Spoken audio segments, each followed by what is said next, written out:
Hi and welcome. This fanfic is named Naruto Rewritten and is created by Jasticus. If you like it, please support the author. Link is in description. This story is about Naruto and Shinobi Alliance lose Fourth Great War, only solution is time travel. So without delay, let's start. Naruto Rewritten. Chapter 1. Prologue. Uzumaki Naruto looked up as the door to the workroom was opened and a tall, dark-skinned man stepped through the threshold. He looked rather weary and had several noticeable scrapes that the blonde didn't recall seeing when they last spoke earlier. Closing the door behind him, followed by a quick hand sign, the door flashed a dull gray for a moment before returning to its original color. "I take it from your appearance, we've been located again?" Naruto queried. "We both knew it was only a matter of time. We're holding our own for now, as usual. It won't last for long though. It never does." The other man was moving quickly towards him, his eyes now glued to the floor near where the blonde was working. "Are you sure that you know what you have to do?" Naruto sighed for what felt like the 100th time in the short span he had been setting up and replicating their rediscovered technique. "Yes, Darui, I know what I have to do. I wish we didn't have to resort to something like this, but I'm a shinobi. I'll get it done." His dark-skinned compatriot offered a solemn nod before moving a few steps away from the platform on which Naruto was prepping the seal. If all went according to plan, they could stop the horrors of their current world and make a damn good attempt at righting various wrongs that had happened, especially events in recent memory. The only problem was that even with the power of the last of the free Biju behind them, they would only be able to send one person. Darui shifted slightly as he stared at Naruto. "I can try to go get the others out there and drag them in here if you'd like. To say goodbye?" The blonde scowled for a moment before closing his eyes and letting his head hang. "It's not a good idea. I'd rather remember everyone as they were when I talked with them last. There aren't many of us left, and I'm sure they would all understand." Naruto's expression became more solemn as he put the finishing touches on the seal. "Besides, if this is successful, none of you will exist as you are anymore." Darui grunted at that. They had been over this many times before. This seal was a secret project of theirs which had taken them nearly a full year to complete. During that time their forces had gone from being a majority of shinobi from all the combined nations to a brave few who refused to give up. Scouring the ruins of Uzumaki had only yielded this one useful-looking technique that was buried in a labyrinth beneath tons of rubble and would need more chakra than they had available, even considering all the shinobi still with them. As a result, using their limited Fuinjutsu knowledge, they had to adjust it to be able to use the chakra of a Biju. Fuinjutsu was truly a lost art, Naruto believed, since he was widely considered to be the most skilled practitioner among all the shinobi still fighting. He had only briefly studied it under Jiraiya, and to a lesser extent, Kakashi for maybe a total of a year. Unfortunately they were coming down to the wire, and everyone in their camp knew they likely wouldn't last another year before attrition wore them down to nothing. Hence the seal they had been working on, it was to be a last-ditch attempt at completely altering the timeline. Of course they had no idea if it would work or not, but if they were all going to be captured or killed anyway it didn't really matter. "Let's do this, Kurama," Naruto mumbled to the air. Darui looked up at his blonde friend again as the teenager muttered under his breath, realizing that it was finally time. Before Naruto did anything else, however, he held out a fist towards his companion. Naruto stared at the clenched hand for a moment before grinning, bumping his own fist against the outstretched one. "I didn't really want to say anything, but if you get a chance, try to help out those of us who stuck with you until the bitter end, eh? You have to ask?" Naruto grinned at his friend, and Darui suddenly looked a bit sheepish. "Sorry, it's just. It's fine, it's fine." Naruto waved off the apology, though not just because Darui used the word habitually. "Of course I'll try, though it will suck, because none of you will remember me, and I'll be an old man by the time I could help anyone individually." "You're in Uzumaki. Don't they have really long lifespans or something like that?" "Yeah, but that doesn't mean I won't look old. You will be young. I doubt you'll want to hang around with an old geezer." "You worry too much, Naruto. I'm just joking." Darui chuckled as he lowered his fist. "Give him hell, yeah?" Naruto didn't say anything further but kept a small smile on his face as he watched his friend walk back to the door, deactivate the seal, and leave the room without turning to look back. Taking a deep breath as the door flashed a light gray once again, Naruto began to focus his chakra into his feet and then out below him into the seal he was standing on. "Ready when you are, Kurama." Very well. Hang on, I have a feeling this is going to hurt. If it does, then it does. I'm used to pain. Ignoring Kurama's snort in the back of his mind, he began to concentrate. Focusing on purifying the Kyuubi's chakra, his entire body to light up with an ethereal golden glow with the sage seals showing clearly. The power output would be massive, as he would need to use his own chakra as well as all of the Bijuus to power the seal they had.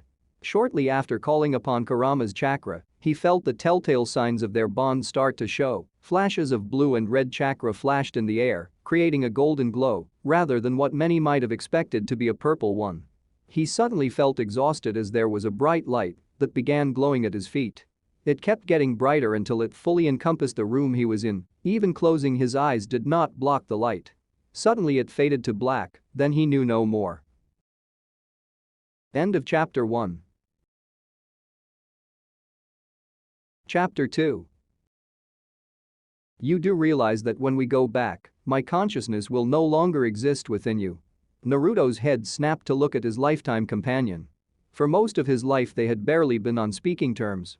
With the events surrounding the beginning of the Fourth Shinobi World War and his temporary capture, all of that changed. Naruto's will was much stronger than Madara could have possibly fathomed and thus managed to keep the last of the free Bijuu sealed away inside of himself. While they had become friends before that, Naruto's actions that day sealed the deal beyond any doubt. Don't give me that look. I can only exist at one place in time. Therefore my consciousness will go to where it exists already, depending on where in time we end up. But what about your chakra? Kurama chuckled, but it did not sound nearly as menacing as it used to. That may have been due to the fact that he had shrunk itself to be Naruto's size. Not to mention the fact that he had no reason to try to intimidate Naruto anymore. So now you wish to use my chakra? Naruto shrugged. Well, it has proven rather convenient on more than one occasion. There was light noise that came from the fox next to him, either a snort or exasperated sigh. I have no answer for you. I do not know what will happen, other than I will probably awaken inside one of my previous hosts, depending on when we arrive. But you will remember? There was a moment of silence before Kurama's voice rumbled, yes. I believe I will remember. Naruto groaned as he awoke from what felt like a jarring impact. His body felt completely drained and sore, but it wasn't nearly as bad as when Madara had tried to yank the Kyuubi out of him. He ached nearly all over, but it was especially bad along his back. Opening his eyes slowly, he blinked several times as he looked up at the bright blue sky. The moment he went to rub them, however, he realized that he could not move his arm. Panic started to set in as he tried, alas, to no avail. Hokage-sama. He's awake. The voice he heard was vaguely familiar, a voice he recalled hearing once upon a time. But at the same time he could not place his finger on it. The blonde was groggy for a few quick seconds as he racked his brains, trying to figure out what was going on. One of last things he could remember. It all came back at once, rushing into his mind and leaving him short of breath. The war, the destruction of Konoha for a second time, Kurama the seal. Time travel. You can relax, young man. I see you have a leaf Hittite, though I do not recognize you as one of my own. We have you bound at the moment until you can explain yourself. You've made quite the ruckus. It's not every day I find a shinobi lying in a crater not far outside the village walls, after all. Upon hearing a very familiar voice that he had not heard in so long without the scratch of old age, either Naruto couldn't stop the pinpricks of tears that began to form in the corners of his eyes. He let out a barking laugh, haha that you, old man? He could hear a few murmurs and quiet snickers around him until the familiar voice of the Sandaime Hokage could be heard clearly once more. I don't believe I'm quite that old yet, but if you recognize my voice without seeing me, I probably am who you think I am.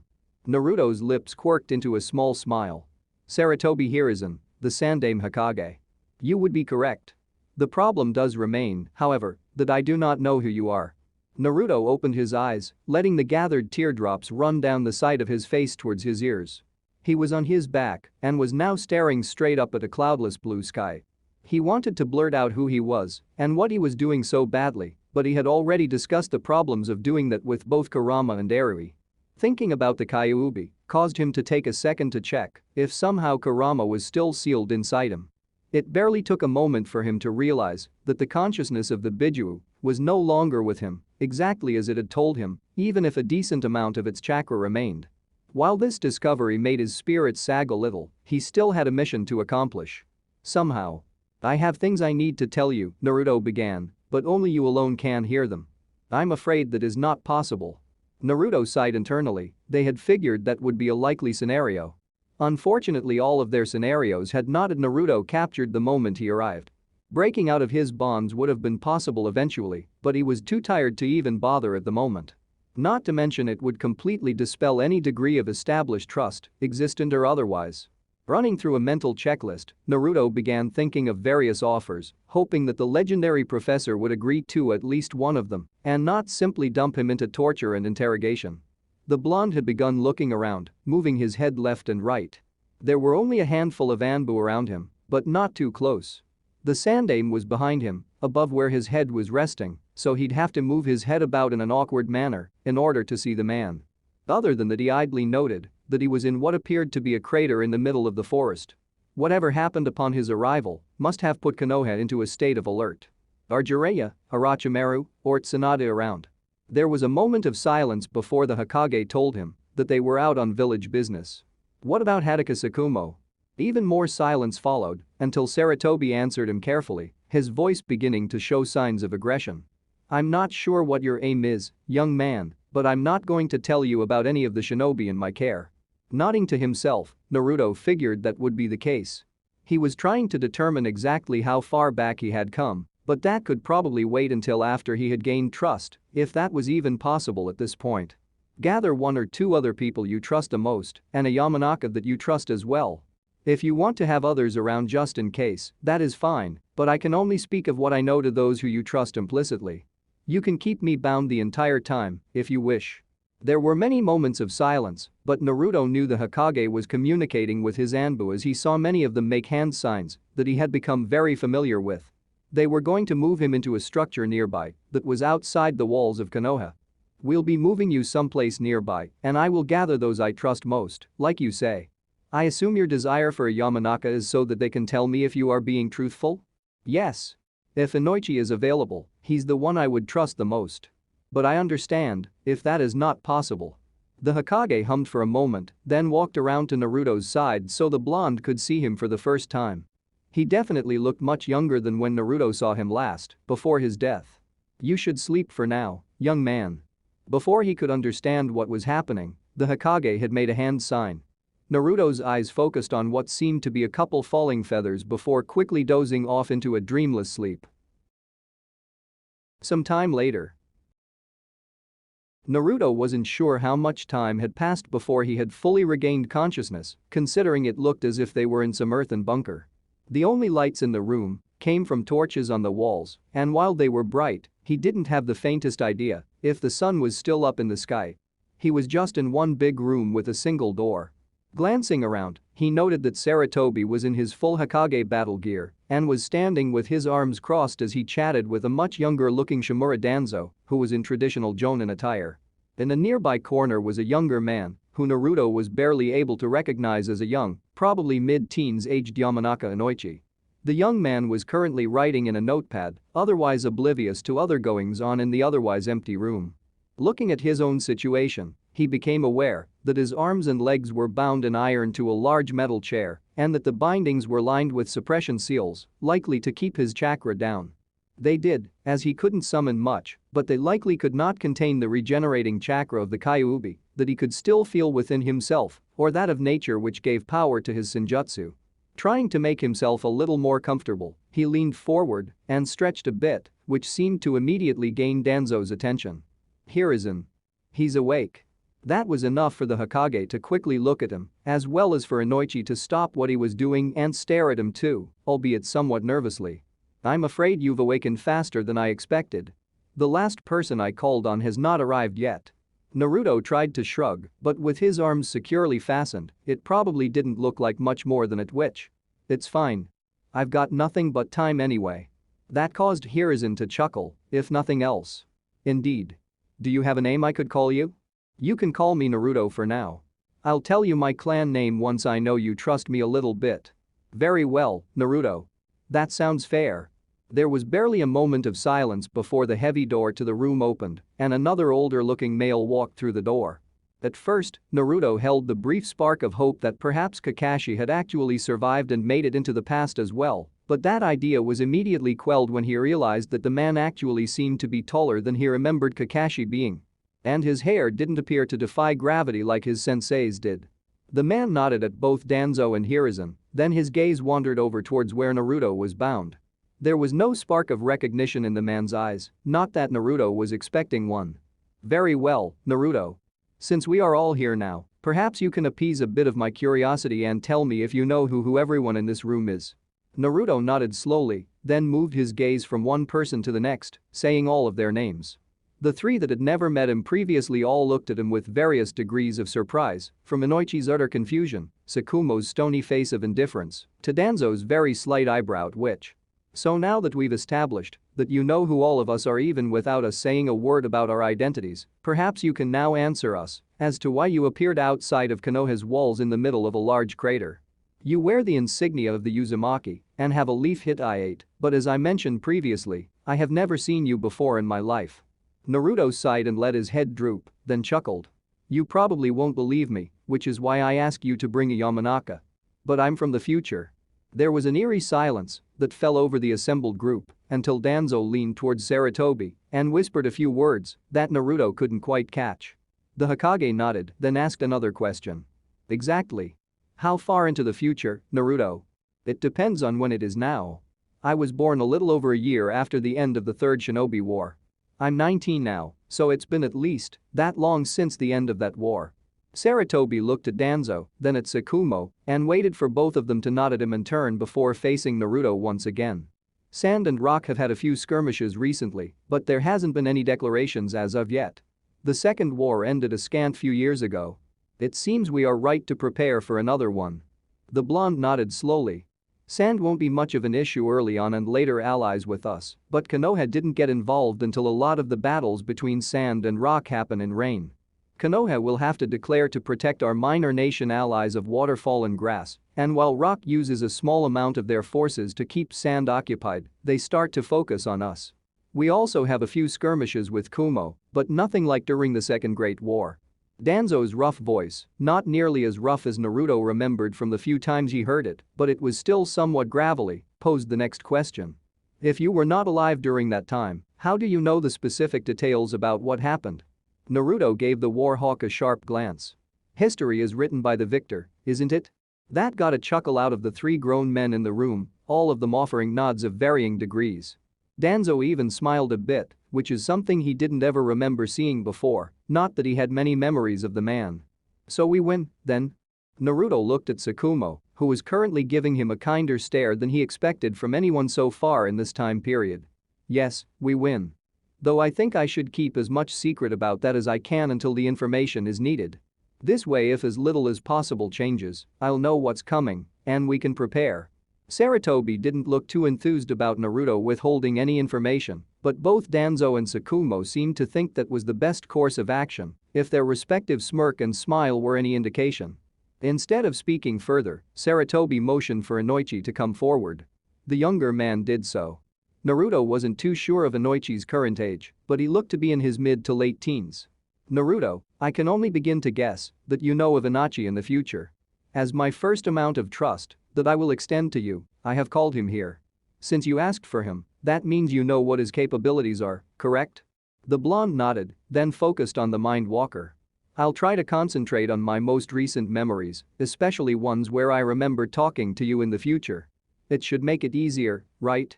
Inoichi murmured an affirmative, then grabbed a nearby chair and sat in front of the time-traveling shinobi. Making familiar hand signs, he murmured the name of his technique and held his forehead.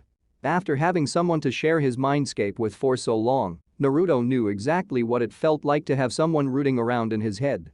He did his best to line up his most recent memories about his time travels in his mind, then present them in some manner that Inoichi would be able to see and understand clearly.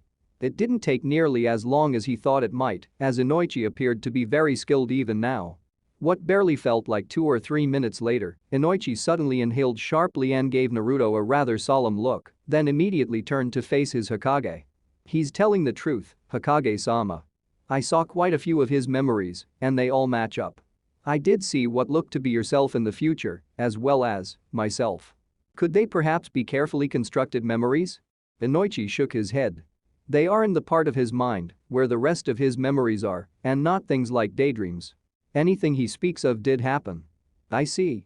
The Hokage rubbed at his chin for a moment. Well, Naruto, it would seem that you are who you say you are.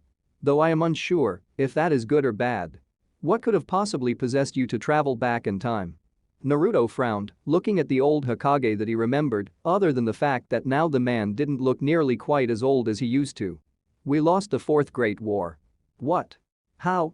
This time it was Danzo who spoke before any of the others. Sarutobi and Inoichi both looked stricken, while Tsukumo seemed more melancholy.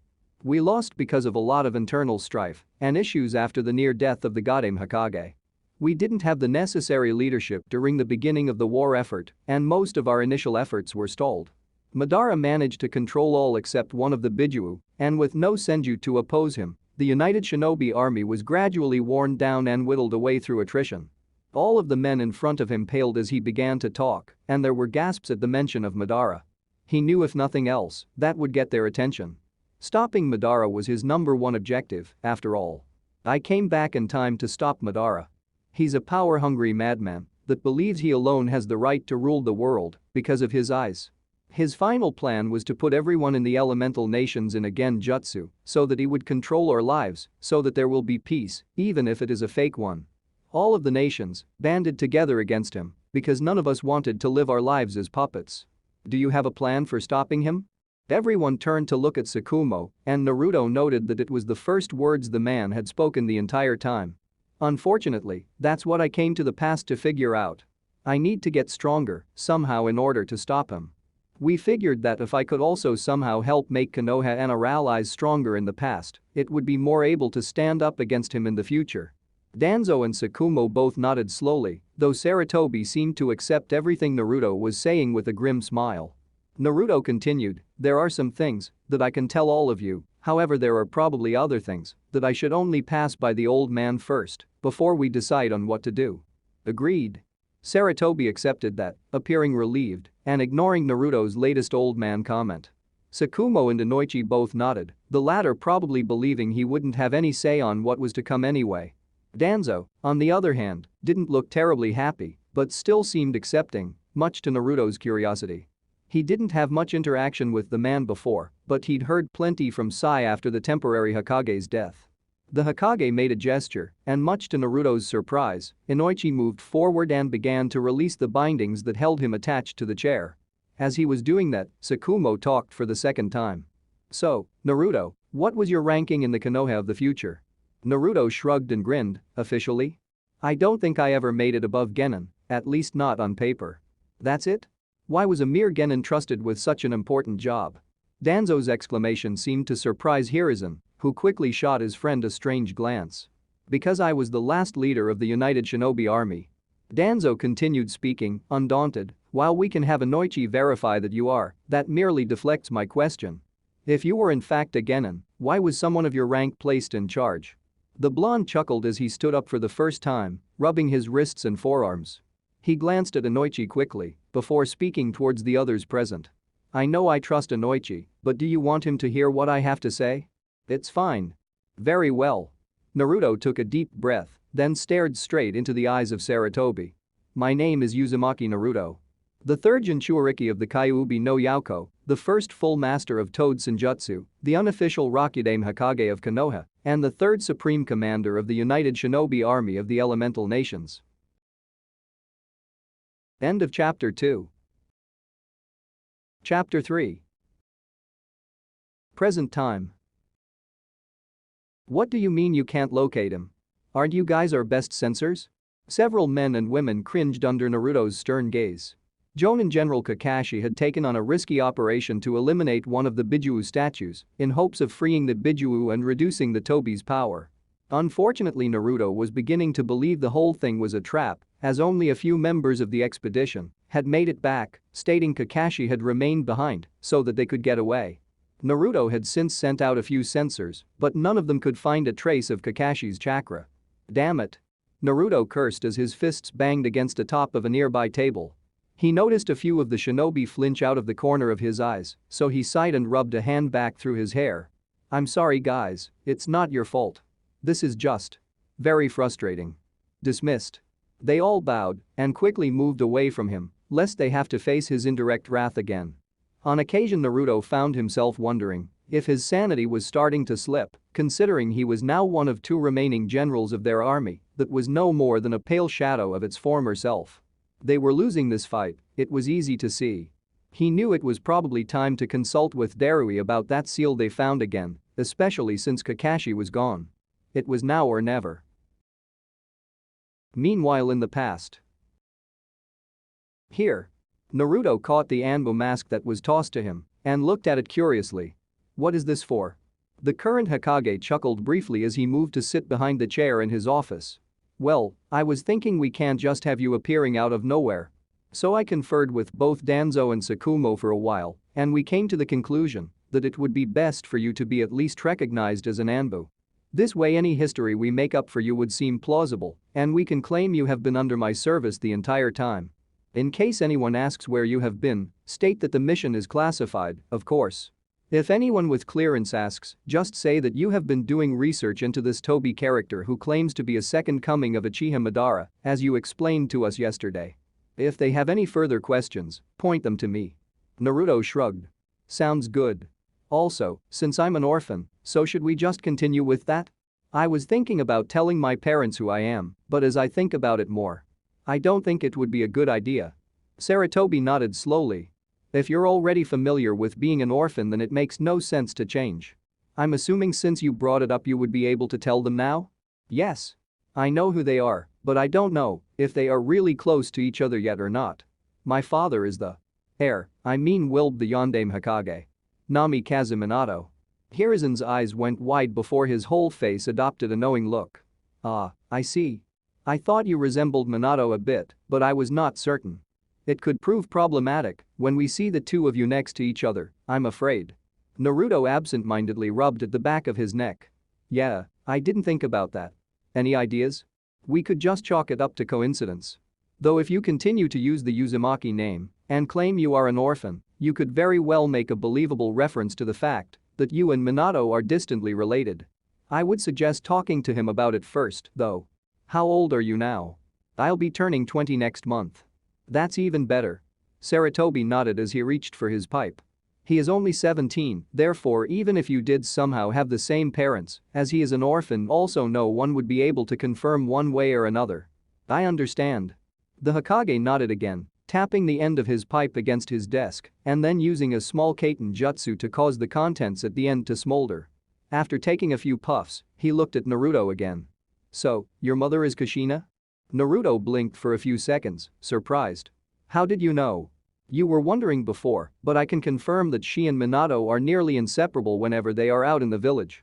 It has been like that ever since he saved her from being abducted by Kumagakure years ago. Besides that, while your hair and eyes resemble your father, I see Kushina's face when I look at you. That will help confirm to her at least that you are an Uzumaki. Assuming she puts you under any scrutiny, of course. Nodding, the blonde finally took a moment to examine the mask in his hands. A fox?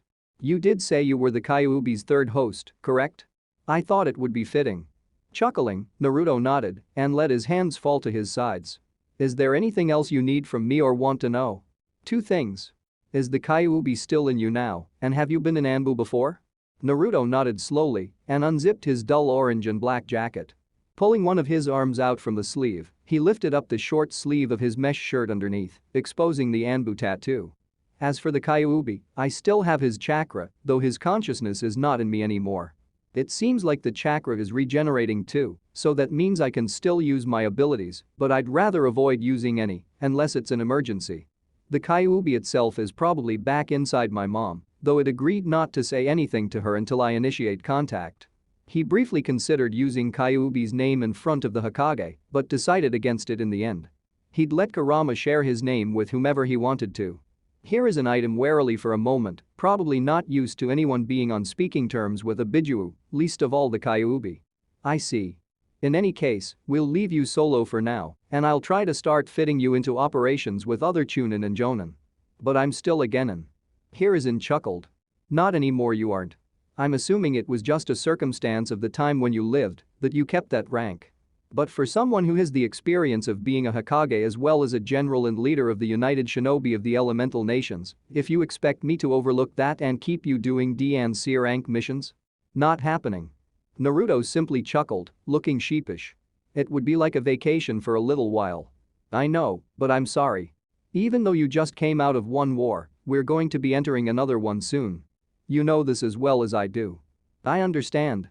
Do you have any idea when we will enter? Our forces are on standby in rain, in case Rock or Sand try anything. They've been keeping most of their fights in bird country so far, so we haven't had to intervene. Other, smaller forces are garrisoned in river and grass, just in case either of them tries anything. We'll deal with moving forces to waterfall when the time comes, if necessary. Sand doesn't last long into war, if I remember correctly. Rock is too strong for them. Speaking of, has my father used Horatian yet? I can't say anything by that name has been brought to my attention. What is it? I guess not then, Naruto mumbled under his breath. It was. Or will be the technique that enables him to end and win the war, and one reason you nominate him as Yondaime Hokage. I see. Sarutobi leaned back in his chair and took a few puffs on his pipe. I always thought he was talented, and in fact I have only recently been considering people to take over when I'm done. It's probably the war and, well, one other thing that affects your opinion about the job. Has Orochimaru already been chased out of the village? Sarutobi's eyes went wide for a moment until he remembered who it was he was talking to. No. What are you going on about now? He causes a lot of problems later. Especially for you. Naruto didn't have the heart to say that Orochimaru would eventually kill him unless specifically asked for details. That would be one preventable death if he had any say in the matter. There were a few moments of silence before Sarutobi let out a sigh, then set down his pipe and leaned forward once again, grabbing a scroll and some ink. Some of his recent comments and activities have been disturbing me, but we can discuss my student later, since I know right now he is currently standing with Konoha. For now, your standard Anbu outfit will be given to you at their main office. You know where that is? Naruto nodded. Good. I don't care what you wear, but for a while you'll need to be seen in something close to Jonin gear while keeping your tattoo visible. People may not recognize you, but at least they won't question you. Otherwise they will have to answer to me. Now we just need to work on your history, and you need to memorize it before you leave this office. Sarutobi hummed briefly as the blonde moved towards one of the nearby chairs. I guess I can start our meeting by saying welcome home, Jonin Commander Uzumaki Naruto. Naruto blinked in pleasant surprise for a moment before smiling at the Hokage. It's good to be here, old man. Some time later. Naruto chewed on his bottom lip as he wandered through the streets of Konoha. It had been a long time since he had been able to walk through the village like this, especially since it had first been destroyed back when he was 16. They had done a very good job rebuilding it, but it just hadn't been the same. Especially once it was destroyed the second time. Another thing that had slightly unnerved him at first was seeing so many Uchiha. He hadn't gotten around to informing Sarutobi about the massacre yet, but it would still be years before that would happen. On the other hand, that made it of utmost importance that he try to convince the Hokage to get the Uchiha to merge with the village more than they currently were, otherwise they risked alienating themselves in the future. Humming as he walked along, he got the occasional glance from villagers who would give him a small nod of acknowledgement and maybe a smile before continuing on their business. It was another big difference. Previously he was either completely ignored or treated like a celebrity. This right now was a nice happy medium. He rubbed at an itch on his arm, not used to having them exposed like they currently were. The Hokage had gotten him a small apartment to use and a few sets of standard Jonin clothing, along with a few sleeveless vests and the standard Jonin jacket. The outfit was similar to that which most Anbu wore, but he currently didn't have his mask or arm guards on since he wasn't on duty, but still needed to leave his right upper arm exposed so that the tattoo was visible. It wasn't long before a particular scent caught the attention of his nose and dragged him to the source. Upon approach, the stand looked familiar, however it wasn't called Ichiraku. It did look like a young Teuchi behind a counter, however, so perhaps he simply bought the stand or changed the name at a later date.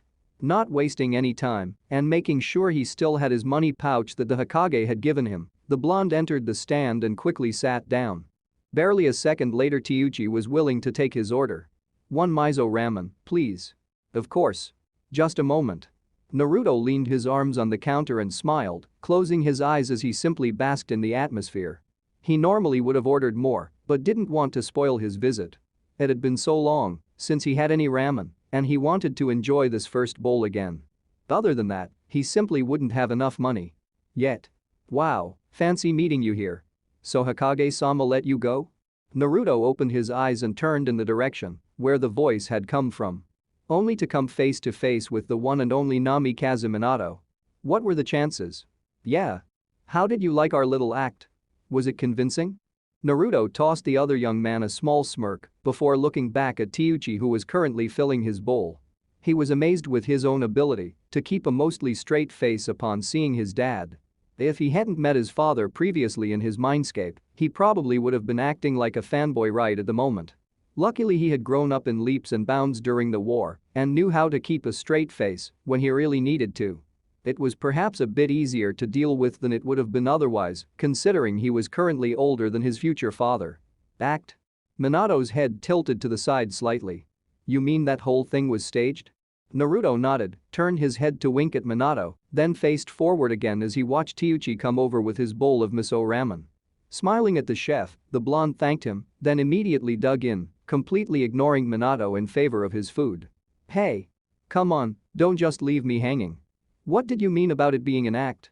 Naruto turned to face Minato again, some noodles hanging out of his mouth. When the corner of Minato's lips began to twitch upwards into a smile at the sight of someone acting like an idiot, Naruto smirked as well and immediately slurped them up. What I meant is exactly what I said. Naruto pointed his chopsticks at Minato as he continued talking. I was testing something for Hokage-sama and it backfired. I was knocked unconscious. He wasn't sure if it was me or an actual attack though, so he had to act as if it was an attack and be cautious. When he found out it was me though, I just played along. Naruto finished his comments with a shrug and turned back to his food again. Minato appeared to buy what he said, for the most part, and turned back to his own bowl. So I guess you can't say what it was you were testing? Naruto chuckled a little, stirring his ramen. Nope. Sorry. Not yet anyway. Hokage-sama said to direct any inquiries to him, so that's what I'm going to do. Minato continued shooting random glances at Naruto as they both ate, as if he wanted to keep asking questions, but not coming up with anything worthwhile. At least, not until his eyes finally landed on the Anbu tattoo. Oh, so you're Anbu?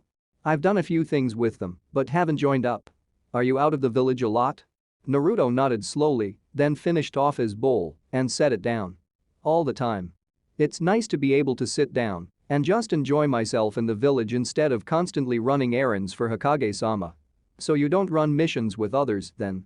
I don't think I've ever seen you before. Not usually. I typically get the stuff that doesn't need a full team to complete.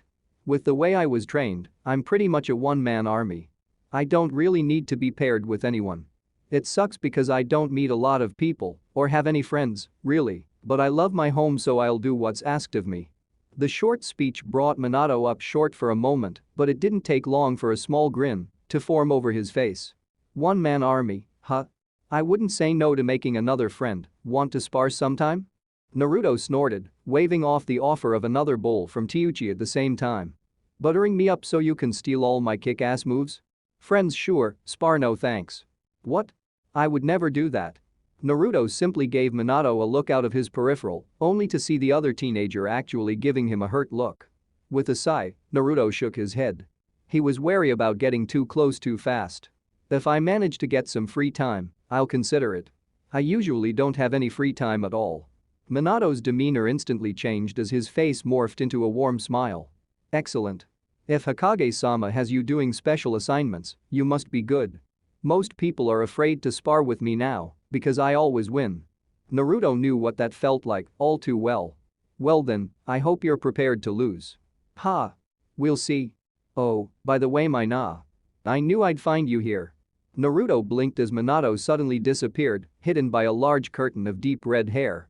It didn't even take a second for him to register that this was probably his mother. As much as he would have loved to sit and chat with both of them, it would be much too soon to slip up by saying something odd and figured fleeing the scene would be the best bet. Thankfully, he didn't have to watch his future mother make kissy face with his father as Teuchi decided to be merciful and come over to hand him his bill. Not wasting any time, he paid up and thanked the chef, then stood up to leave. Hey! Wait, hold on a sec, Kushina, sorry. Naruto looked over his shoulder to see Minato blushing as he tried to look around Kushina. She was pouting slightly as she stared at him, murmuring something that Naruto really didn't care to hear. Seeing as how she wasn't going to leave him alone, Naruto started to leave again, only to stop once again as he heard Minato call out again. Hey, wait up. My name is Minato, if you're free tomorrow come find me at training ground 6 at around noon, okay? Not turning around, he nodded his head. See you then.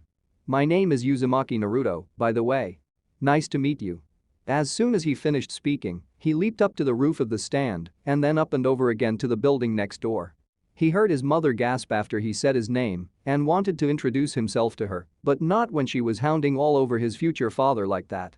He'd probably get used to it eventually, but right now he was more worried about falling out of character. He'd have to brush up on his Uzumaki history some before talking to her. His thoughts were distracted as he noticed his mother finally walk out from the stand and look around, but not find what she was looking for him.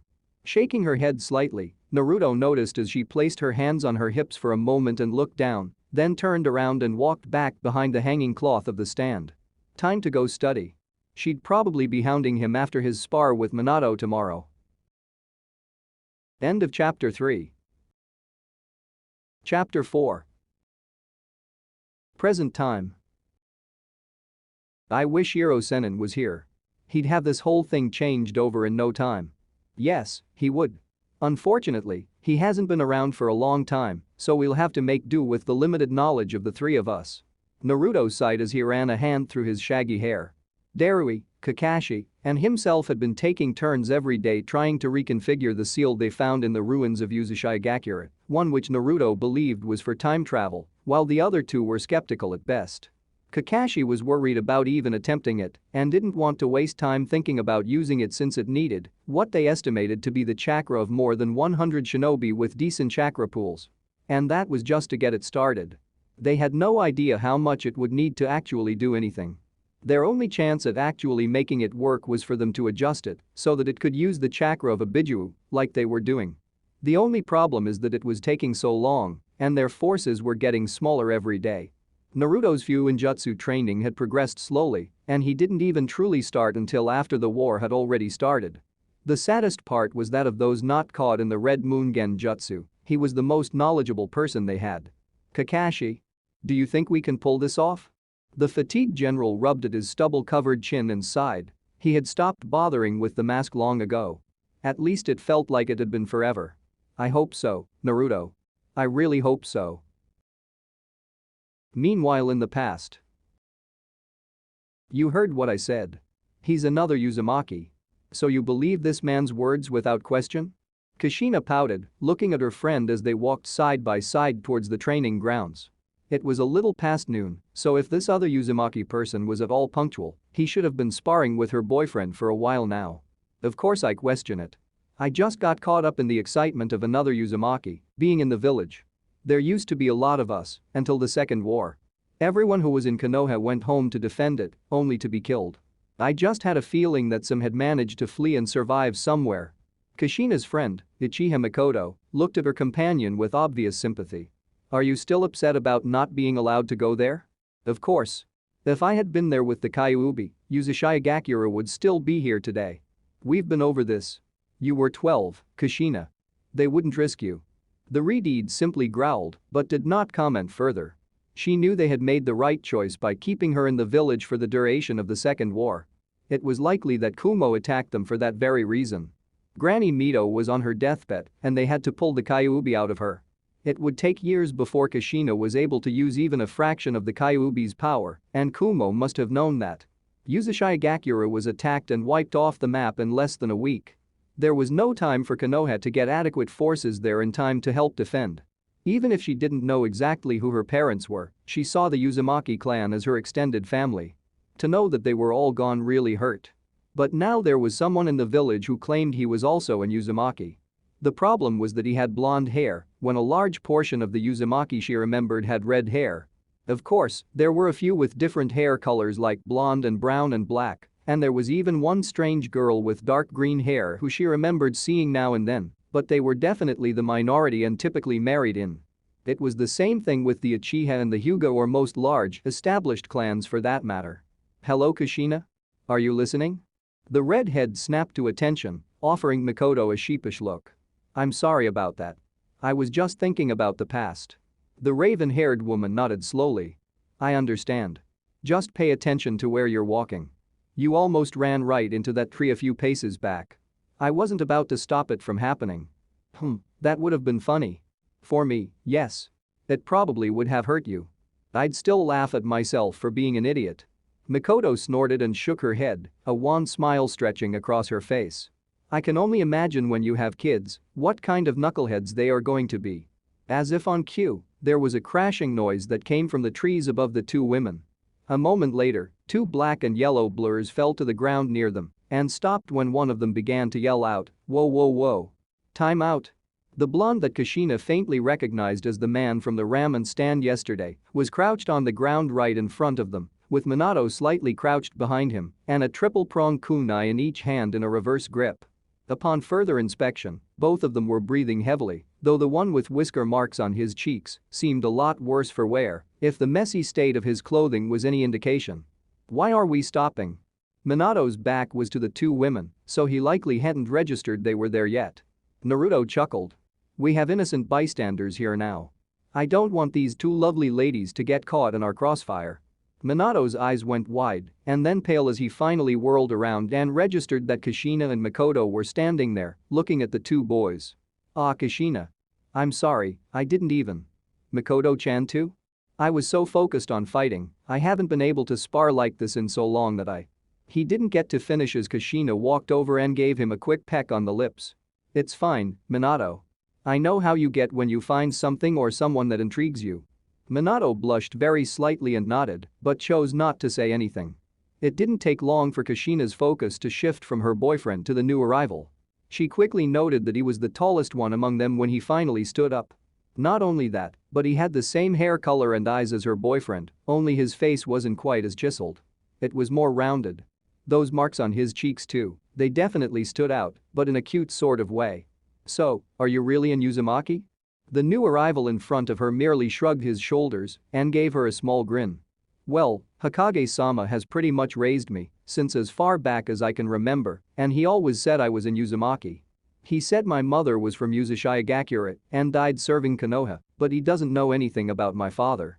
He took me into his care when my mother died, and I've been serving him ever since." "Did you know her name? Maybe I can find out who your dad was." Naruto shook his head negatively. "I've never asked, and Hokage-sama has never offered it to me. I figured there was no point in wanting something that I'd never have or need." That's a pretty sad way to look at it. Kushina could tell from looking into his eyes that he didn't really mean what he said. She couldn't quite place her finger on it, but he seemed to be too happy compared to the solemn words he was saying. "You should ask Hokage-sama to tell you then.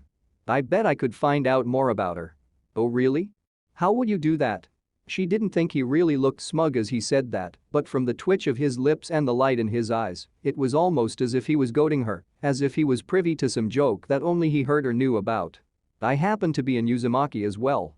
Most of the information from Uzumaki that could be recovered was brought here and placed under my care, since as far as I know I am or was the only Uzumaki still in Konoha."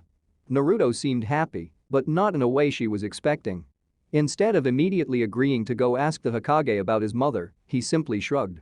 "Well, I'm just glad to know that I'm not the only Uzumaki around anymore." "Me too. How old are you, if you don't mind me asking?" Naruto chuckled. "I'm 19. I'll be 20 next month." "You're older than me."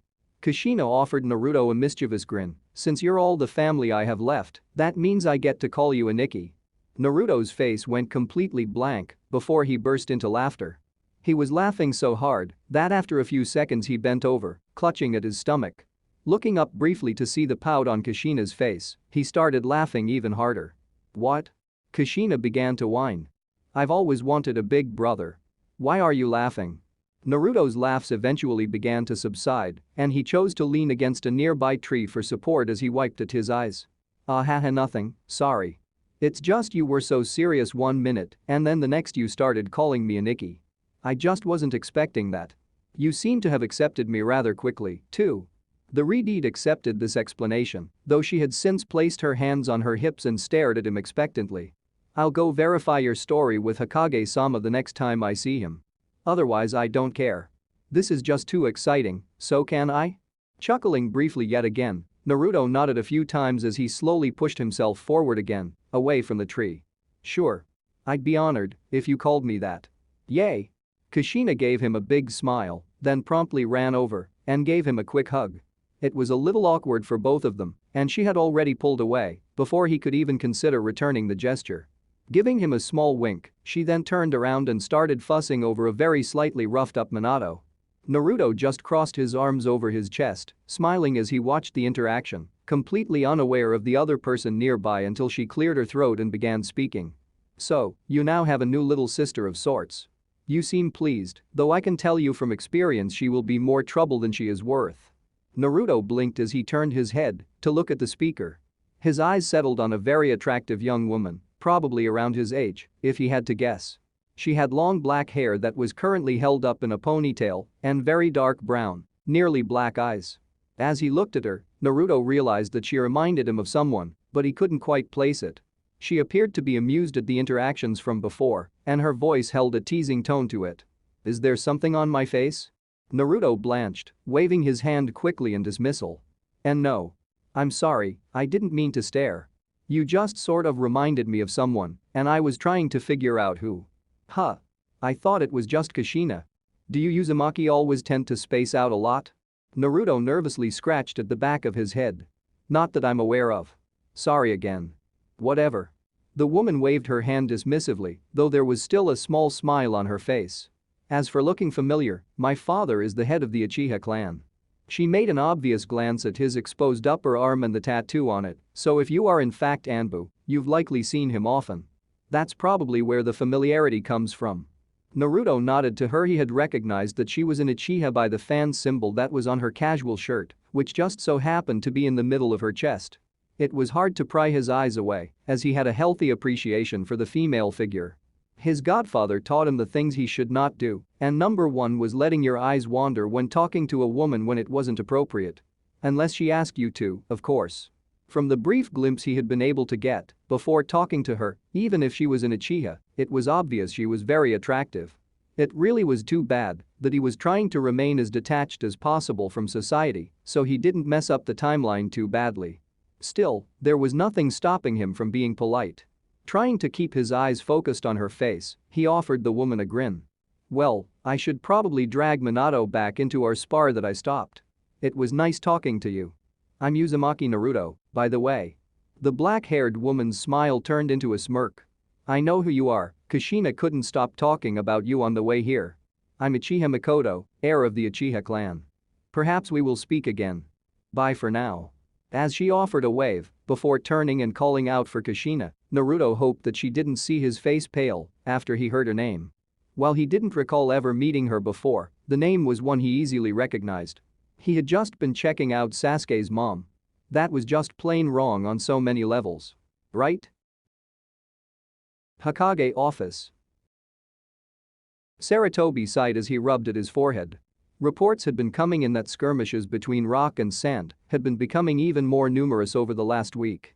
So far Kumo had remained tight-lipped about the whole thing. Apparently their old Sandaime Raikage was not eager to get involved with any wars so soon after Konoha decimated them in the last one.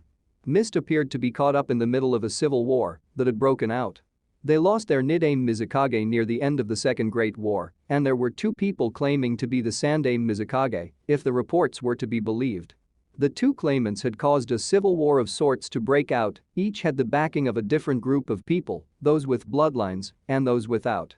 Sarutobi had put out an offer of asylum to any bloodline clans looking for refuge, but so far none had come. The offer hadn't been out for that long, however, and if one or both of the people claiming to be Mizukage were controlling information, it was unlikely he would see any clans arriving here. With that in mind, the Sandaime turned to glance at the young man who was sitting in his office, looking bored out of his mind as he picked at some dirt under his fingernails. "Naruto, what can you tell me about this apparent civil war in Mist that I've been hearing about?" The blonde perked up for a moment and let his hands fall to his lap. "So, the War of the Bloody Mist starts before the Third Great Shinobi War? I didn't realize that." Bloody mist? Is that what it was called? Yeah. The blonde nodded, then looked out the window.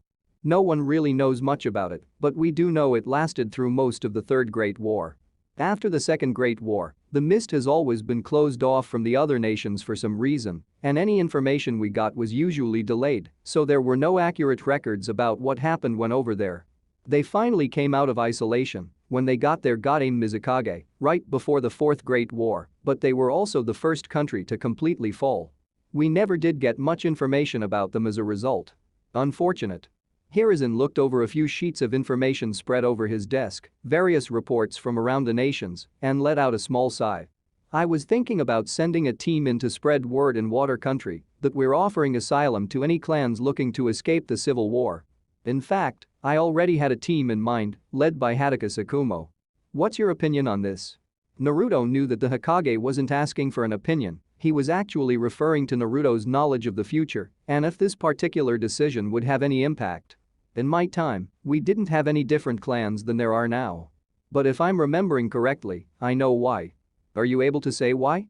Naruto frowned, thinking about it for a moment before speaking slowly. I can't say for sure, since by the time I was made Hokage, Konoha was about to be destroyed again, and I never had a chance to go through the old files. There was a mission that Hataka Sakumo fails, and it costs him his life. Sakumo failed?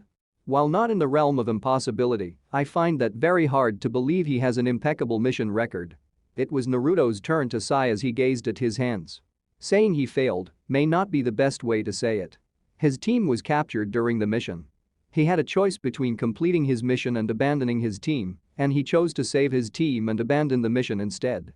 Saratobi's eyes went wide briefly before they narrowed. I see. I believe he made the correct choice, however there are likely those who do not share my opinion. Correct. It was so bad that it led to his eventual suicide, leaving his son Kakashi all alone. Kakashi? I see. The Hokage leaned back in his chair and pressed his fingertips together as he stared at the report on his desk. So tell me, Rakudame Hokage-sama, what would you do?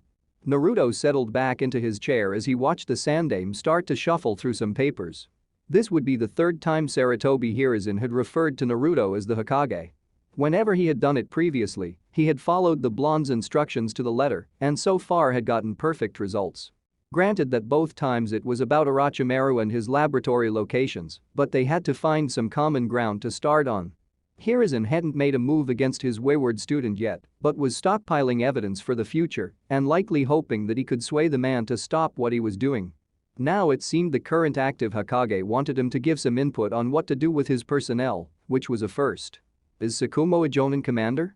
Not now, that would be split between you and Naruto. Any relation to Shikaku?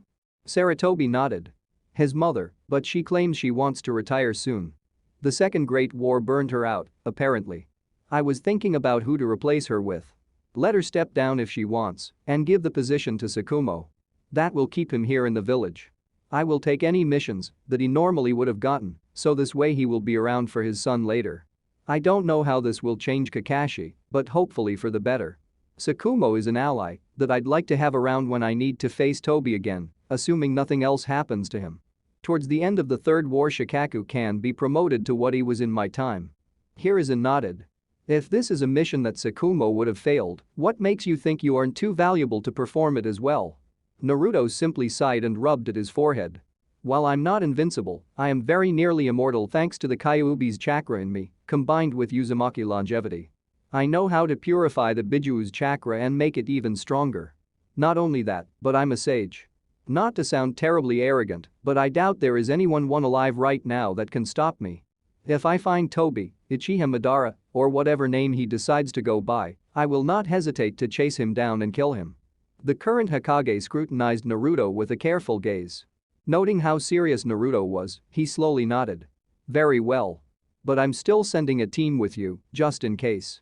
One that can support you, even if you don't feel you need it. I understand. Good.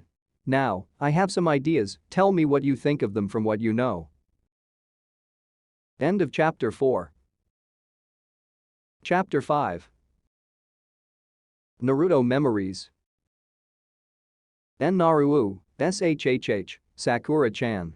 Don't talk. I'm going to get someone to heal you. Sakura exhaled, but Naruto knew she was struggling to breathe. They were ambushed even though they were so close to their destination.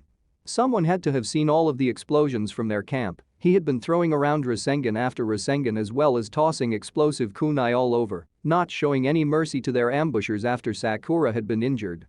Normally he would only aim to cripple, since their opponents were mere puppets under an everlasting genjutsu, but his rage made that an impossibility.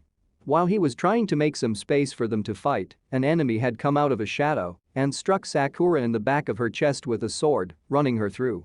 He wasn't a medic, so he had no clue what kind of trouble she was in. All he could see was that it looked very, very bad.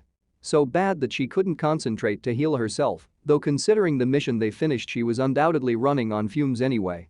He had offered his chakra for her to use, but it took even more focus to use someone else's focus she just didn't have. Baka. The word was whispered, but was done with force. Specks of blood appeared on her lips and chin as she struggled to adopt a fond expression as she looked at him. Unfortunately, the struggle to stay alive kept it from looking like anything other than a grimace. Naruto offered his teammate a tight smile, trying to ignore the slightly gurgled, breathless whisper. "Yes, I am. Now hold on, I know someone had to have seen all of this from camp. We're not that far, but I don't want to move you and risk making your injuries worse." He noticed as her lips finally managed to twitch upwards in a very small grin. She was probably relieved that at least some of her lessons had gotten through. Of course, he was about to say lessons be damned, and he'd call upon Kurama's chakra to literally fly back to their camp. A tug on his jacket caused him to look down, seeing her blood-covered hand grabbing the green vest. "Kiss me." Naruto's expression must have betrayed his shock because before he could say anything she gave a firmer tug, pulling his face down towards hers. As he hovered over Sakura's face for a moment, he took in her features while trying to ignore the small trail of blood that went from the corner of her lips down along her neck, mingling with her pink hair. She kept her eyes closed, so Naruto moved in, gently pressing his lips against hers. It was almost as if she came alive again for those few moments, kissing back hungrily and fisting both of her hands in his hair, keeping his face close to hers. Naruto tried to concentrate on exactly what it was he was doing, kissing his first crush for what was likely the first and last time, while ignoring the distinct taste of blood on her lips and the occasional cough. When they finally broke apart, he gazed down at her and quickly noted that she had started shedding tears. "Still, I'll love you, Sakura-chan, I love you too. I always have." She smiled again, or at least tried to. It appeared to Naruto as if she wanted to say more, but the hand that she had moved around to rest against his cheek slowly lost its fight with gravity and fell to her chest, just as the other hand that was still in his hair slowly released and fell away onto the soft dirt. As he watched her eyes slowly lose focus and smile fade, he began to revisit in his mind all the times they had spent together in the past, from the moment they were children up through this war. From all of her initial rejections of his affections up until their final not quite romantic encounter, where he had rejected her because he knew deep down she wasn't being honest with him or herself. The war started immediately after that, and while both of them may have wanted to do something, if the war ended, neither of them had the time to even think about relationships. Naruto brushed some loose hairs away from her forehead, which he still thought was charming, and laid a brief kiss on it. He knew that she was gone and was not about to bury her here, so he moved her arms to cross over her body, then lifted her up bridal style. As Naruto tried to clench his jaw and blink the growing tears out of his eyes, part of him wondered if he should have just moved her to the camp anyway. That line of thought was promptly dashed to the ground upon arrival at the camp, or its remains, anyway. No wonder there was no help, all that remained of his team was blackened bones and scorched earth. All of this was too much for him to bear. So for the first time since Tsunade's death a year ago, he knelt down with Sakura's dead body in his arms and finally cried. Not surprisingly, Kurama remained silent the entire time. Meanwhile, in the past. Today was October 10th. Under normal circumstances, today would have been his birthday. Not that anyone really paid attention to days of celebration during the war, but the date was still important, at least during his childhood. In his later years, everyone who wasn't caught under the harsh genjutsu of the Red Moon cherished every day of their freedom, so specific meaning behind various days of the year were lost in the rush of just trying to stay free. Thankfully, there was no Red Moon yet. That was why he had come back in time in the first place.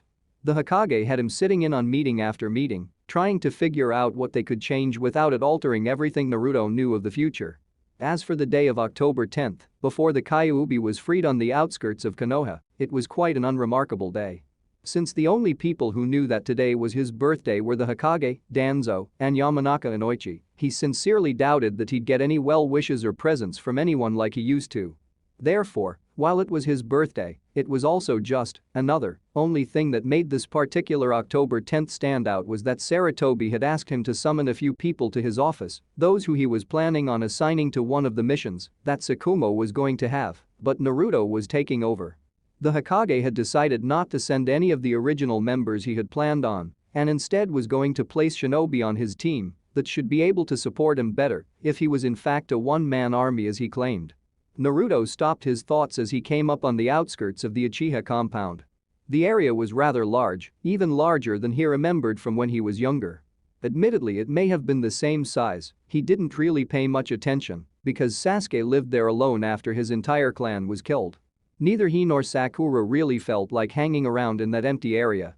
The Uchiha compound of this time probably encompassed about 1/10 of the total size of the village. Even as other clans arrived and merged with the general populace that mostly consisted of descendants of the Senju, the Uchiha remained separate.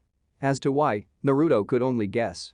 He remembered hearing from Sasuke and even Tsunade that the clan always wanted more say in the village, yet they chose to keep themselves apart from everyone else. Something just didn't add up. The blonde noted that several heads glanced up as he jumped over the compound walls but returned to what they were doing previously when they probably realized that he was just an Anbu. The outfit itself was rather nice, he had never gotten to wear one previously.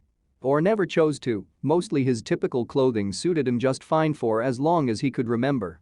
Unfortunately now he wasn't going to get away with wearing orange, as he quickly found out that a younger Sarutobi Hiruzen was much less likely to be lenient towards a man who was once Hokage and the leader of the United Shinobi Army.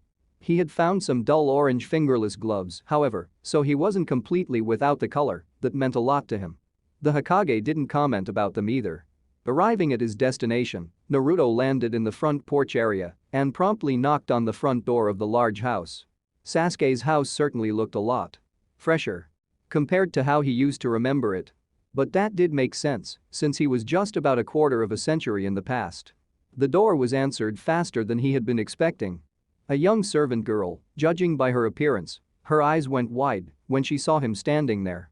He tried not to look intimidating, but with the tanto strapped to his back and the mask covering his face, it was hard not to. Hokage-sama requests the presence of Uchiha Mikoto-san as soon as she is able. At first the young girl in front of him began to nod her head, but then promptly began to shake it negatively. As she opened her mouth to speak, another loud voice, distinctly male, spoke for her. "I will talk to the Anbu, Orihime. You may resume your duties." Without a word the young girl quickly turned in the direction that the voice came from and offered a swift bow, then wandered away out of sight. Naruto waited patiently as he waited for the person with the other voice to appear, which they did after another moment. The man had a face with sharp features, though signs of age were beginning to show. His hair had a faint silver outline, and he walked with a slight limp and a cane. As he noticed Naruto standing there in the doorway, he offered a faint smile. "You're here for my daughter?" Naruto quickly processed that this was Mikoto's father and filed it away for future reference. "Yes, sir. The Hokage has requested her presence for a mission which her skills are particularly suited for." "Really now? Did he tell you this?" "Sort of. I'll be the one leading the mission." The man standing in the doorway looked him up and down for a moment before settling on the Anbu tattoo on Naruto's left arm. "I only really know of one young man with hair the color of yours, but he was Mikoto's old Genin teammate, and as far as I know he hasn't joined Anbu yet. I'm also fairly certain that I know of all the ninja in the village. So you are an anomaly." "That makes sense, sir." Naruto carefully removed his mask, pulling it over to rest on the side of his head. "I'm one of Hokage-sama's personal shinobi.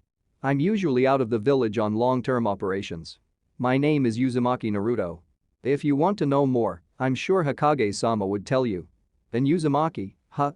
The Uchiha man rubbed at his chin for a moment before nodding. "I think I will have a chat with the boss.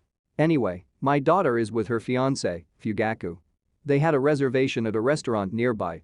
The man rattled off directions for Naruto, and the blonde quickly memorized them since it wouldn't be too difficult to find. It was here in the Uchiha compound, which is probably why he didn't recognize it from his time. How long ago did they leave? I don't mind waiting a little bit to give them some time. One of the older man's eyebrows twitched upward for a moment before he barked out a laugh and shook his head. No, honestly I think it is quite the contrary. She would be happier if you showed up sooner. Naruto tilted his head to the side, the universal way to go, huh? But the man simply continued shaking his head. It's not for me to explain why. But thank you for being polite. That's something not many are, especially to us Uchiha. Why not? The aging Uchiha stared at Naruto incredulously for a few seconds before sighing. You really aren't in the village much, are you? Don't worry about it, explaining would take too much time, and you need to go find my daughter. We wouldn't want to keep Hiras in waiting. Naruto's eyes narrowed ever so slightly as he placed his mask back over his face. This man and the Hokage were on a first-name basis? Ignoring that thought for now, he bowed forward slightly. By your leave, Uchiha-sama. Call me Kagami. It's my name, after all. Very well, Kagami-sama. That said, Naruto disappeared in a small swirl of leaves. Kagami chuckled and shook his head before gently closing the door in front of him. Mikoto POV. Mikoto sighed internally as she stared at the food on her plate. She had nibbled at it, of course, to be polite, but her appetite was completely gone. The date so far had been pleasant. But that was it. Just pleasant and bordering on boring. She looked across the table at her fiancé, who seemed to be consuming his meal with gusto. He was 5 years older than her and had graduated the academy at the top of his class the same amount of time before her. He was a jonin before she even graduated, and on top of that he was a shoo-in for being the next head of the Konoha military police. For what must have been the millionth time, Mikoto was reviewing why exactly she was engaged to this man. Because he was one of the premier Uchiha was a flimsy excuse, and she knew it.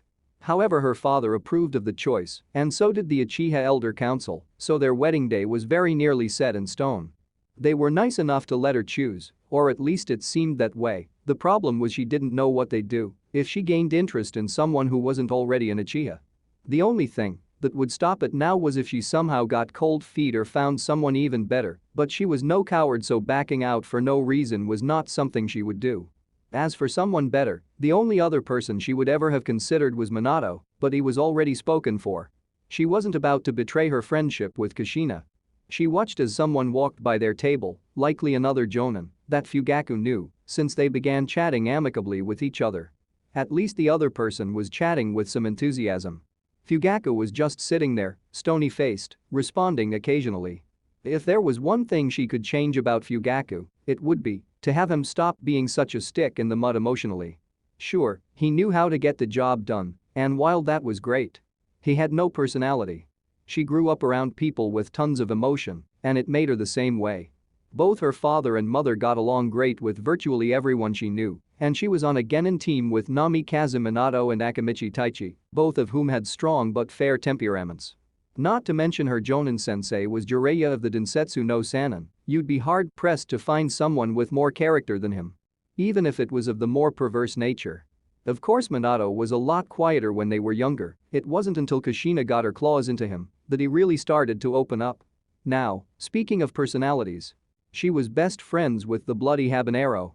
Everyone in the village knew not to mess with her in any way, otherwise you'd regret it later. But yet here she was, stuck with a man who would probably eventually prefer that she be a doting housewife instead of a jonin of Konoha. It was almost as if a loud knocking noise on the window they were seated next to gained her attention, as well as Fugaku's, the jonin he was listening to, and a few other patrons seated at tables nearby. Mikoto's first instinct was to ignore it, but then immediately squelched that thought by hoping that perhaps that knocking would lead to something interesting. Unfortunately, her curiosity only managed to embarrass her a bit because when she turned to look she saw an Anbu pointing at her and then gesturing for her to come outside. Not just any Anbu either, this one had blonde hair. If Minato was pulling her away from her date, even if it was boring as hell, there would be hell to pay. Frowning, she turned her head to look at Fugaku, who was already staring a hole into her head. A mission? Mikoto let out a sigh and gave her head a small shake. I wasn't expecting anything. I would swear that Anbu is Minato, but I think he'd know better than to interrupt us, especially if it's just to stop by and chat. Try to return quickly. Mikoto stared at her fiancé with a raised eyebrow for a moment, but his facial expression didn't budge. Feeling even more irritated now, she scoffed and offered a barely noticeable shrug before promptly excusing herself. She was plenty aware of the eyes that were obviously tracking her movements out of the establishment. It wasn't every day that an Uchiha was called upon by the Hokage's Anbu, especially not the clan heir. Walking briskly but not quite jogging, she forcefully kept herself from breaking into a dead run as she headed for the restaurant's exit. She wasn't sure how urgent the summons were, but she didn't need the entire restaurant staring at her. Naruto POV. Naruto hummed to himself as he waited for Mikoto to appear. It was hard for him to place the expression that he got from her. It started out as completely shocked, only to morph into something that promised much pain for interrupting her dinner date. He barely recognized Fugaku as well. The man still looked like he constantly tasted something bad, even at his current young age. Most of his previous encounters with the man from his childhood were in Fugaku's capacity as chief of the Konoha military police, and being the frequent troublemaker that he was in their offices about as often as he was in the Hokage's. Fugaku had habitually ignored Naruto and foisted him off on someone else, or had just dismissed the blonde altogether and had someone escort him home. Anything that would keep the brat out of his hair. Before the massacre, anyway. He didn't have to wait long, as the moment Mikoto exited the building, she promptly used a shunshin to get close to him, then growled out, "This had better be good, Minato." Naruto had to stifle a chuckle. He didn't feel like getting a pounding from someone he barely knew now, and not at all when he was a child. Instead, he reached up to his mask and pulled it slightly to the side so she could see half of his face. Of course it was breaking protocol, Anbu were not supposed to remove their mask on duty, but it was the only way to really prove he was who he said he was. "First of all, I'm Naruto. I'm sorry to interrupt your date, but your father told me where to find you." Mikoto blushed, her posture and expression immediately becoming remorseful, if not somewhat embarrassed. She crossed her arms and looked away. "Oh. Uzumaki-san, I'm sorry. I thought you were Minato, here to brag about being an Anbu. He's talked about possibly joining up a lot lately." Naruto chuckled, waving off the apology. "It's fine. Even just sparring with him a few times I noticed he likes to brag, though he manages to do it in a nice way. We have pretty much the same hair color too, so I understand you're thinking I was him." Mikoto nodded her head but said nothing further, waiting for him to continue. "Hokage-sama has selected you for a mission. Meet in his office tomorrow morning at 7. Pack for 2 weeks minimum. A long-term mission right before a potential war? What is the rank?" "It's an A rank, unless Hokage-sama specifies otherwise. Even I only know so much." "Do you know who will be in command?" Naruto nodded as he moved the mask back to cover his face. "Me." That said, he disappeared in a swirl of leaves, leaving Mikoto standing there. Fugaku, POV. Fugaku watched as Mikoto turned around and walked back towards the entrance of the restaurant. He had kept a discreet eye on the proceedings outside, and even if he couldn't hear what was being said, body language was fairly easy to understand. It was obvious that his fiancée was both surprised and embarrassed about something at the beginning of their conversation, but then it immediately switched over to all business. It remained that way for the rest of their conversation until the Anbu left, and she looked surprised again. He didn't have to wait long to ask what was going on, as she appeared at their booth and sat down in it sooner than he had expected. "So?" Mikoto shook for a second, as if she was waking up from a trance, then offered a small smile and shook her head. "Sorry. I was just thinking. I've been tapped to go on a mission for 2 weeks. I have to be ready to leave tomorrow morning." "Rather sudden, don't you think?" The woman nodded. "Yes. I wasn't expecting it at all. But it's better than sitting around here doing nothing." "Yes. Village patrols really aren't something you enjoy, do you?" "I know they have to be done, but I prefer to take action. We've been over this." Fugaku merely grunted as he looked at his food again and continued eating. It was strange, in his mind, that the Hokage would call on Mikoto of all people to run a mission. She was the Uchiha heir, after all, and if anything happened to her, he had no idea what her father Kagami would do. Their clan needed stable leadership, considering their clan's checkered past within the village. "I don't like it." Mikoto stopped poking at her own food and looked up at him, startled. "What?" "I said I don't like it. You're going on a mission right at the beginning of what's looking to be the start of the next war. It's too dangerous for the heir to go out of the village right now. Especially if you're going to be gone for 2 weeks. Makoto's utensils dropped to the table and she sent a glare at her fiancé. So what? I'm just supposed to sit here and be coddled like a princess within the village? I'm a Jonin of Konoha, I want to help my village, not just be protected by it. Fugaku's eyes became uncharacteristically white as he suddenly realized he had hit a sore spot. He tried to find the words to deflect or change what he said, but they weren't coming. Makoto didn't even wait for him to say anything anyway, as she promptly stood back up from their table and stormed out of the restaurant. All eyes were on her as she left, and then settled on him when she was out of sight. All Fugaku could do was sigh. He knew she was sensitive about the topic of her being a Jonin, while being the only legitimate heir of the clan. Still, he firmly believed that she had more than just her own wishes to think about. What about the rest of the clan? Other than perhaps the Hyuga, the Uchiha were the largest clan in the village. That was a lot of people she would have to speak for someday. I'm sorry, sir.